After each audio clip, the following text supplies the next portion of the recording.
బీసీలు ఓట్లేసే మిషన్లా అని ప్రశ్నించారు కాంగ్రెస్ సీనియర్ నేత వి హనుమంతరావు.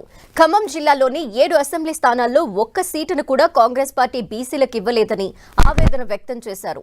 3 ఎస్సీలకు, మిగతా 4 ఓసీలకు ఇచ్చారని తెలిపారు. బీసీలకు అన్యాయం చేయొద్దని సూచించారు. ఇటీవల రాజ్యసభ సీటును కూడా రేణుకా చౌదరికి ఇచ్చారని గుర్తు చేశారు.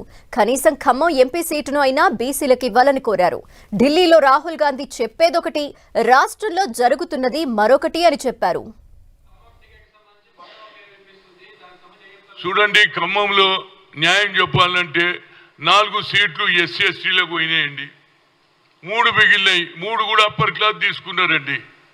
3 ముగ్గురికి ఇచ్చింది కదా, అది సిపిఐ ఉన్నా అది అప్పర్ క్లాస్కే పోయింది. 2 సీట్లు అప్పర్ క్లాస్కే పోయినాయి. అయితే మిగిలిన 3 పోయినాయి కదా. ఆ తర్వాత రేణుకా చౌదరి కూడా రాజ్యసభ ఇచ్చారు. మళ్ళీ మాకు ఇంకో సీటు కావాలంటే అది న్యాయం అంటున్నా.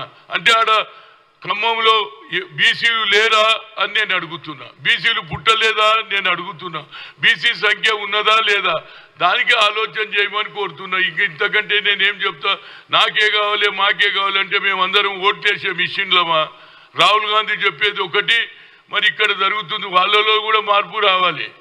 ఎందుకంటే పాపం రేవంత్ రెడ్డి చేసే ప్రయత్నం చేస్తున్నాడు. కానీ అందరికి ఇచ్చినప్పుడు నాకెందుకు ఇయ్యరు? ఫలానాయన తమ్ముళ్ళకి ఇచ్చిండ్రు, ఫలానాయన అన్నకి ఇచ్చిండ్రు, ఫలానాయన కొడుకులకు ఇచ్చిండ్రు అంటే మీలో కూడా మార్పు రావాలి కదా బాబు. ఎందుకంటే దీని ప్రభావం మిగతా ప్రాంతాలలో పడుతుంది.